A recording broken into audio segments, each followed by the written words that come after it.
Naglabas na rin ng sampina ang Kongreso laban kay appointed Son of God, Pastor Apollo Kibuloy, sa kaso naman ng kanyang TV network, ang SMNI, para sa mga sinasabing paglabag din sa National Telecommunications, sa mga sinasabing fake news na naglalaban sa media, sa social media.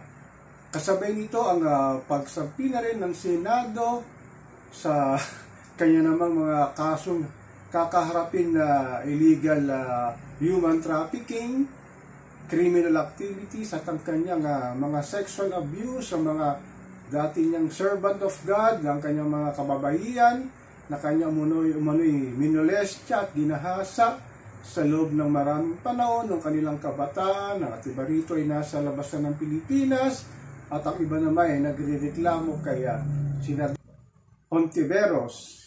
Pero ang sabi nila, wala na raw dito si Pastor Apollo Kibuloy, nagtatago na raw sa China. Grabe China pa. Ibig sabihin, alam mo na kung kanino nakakonek itong pagtatago niya sa China. Kaya lang si Pastor Kibuloy, kung wala namang kasalanan, bakit tumakbo sa China at hindi niya harapin ang kanyang mga kasong kaharapin sa pagpapatawag ng Kongreso at Senado? Mukhang guilty talaga itong matandang ito sa kanyang mga ginawang kasalanan, lalo na sa mga kababaihan na kanyang binules at ginahasa. Paano natin ilalabas ngayon ito si Apollo Kibuloy kung sinasabi lang tumakbo na nga sa China? Ito pa lang si Pastor itong nagdaang election marami palang sinuportahang mga kandidato, lalo-lalo na may mga politiko na nasa Kongreso at nasa Senado.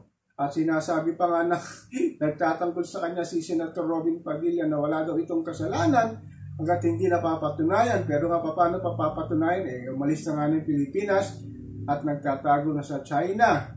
Kaya si Pastor talagang masasabi natin na tawag dito na guilty talaga dahil nga hindi niya haharapin ang kanyang mga kasong kinakasangkutan sa ating bansa, lalo na sa mga kabataan at mga nagdalaga na at naging mature na rin na mga kababaihan na sinasabing paulit-ulit na sila minules sa ginahasa ng pastor na ito na isang, alam mo na, pasaway din ito medyo mayabang din ito Ito ngayon, ang kinakaharapan ni pastor ang problema nga lang, isang nangahagilapin ito.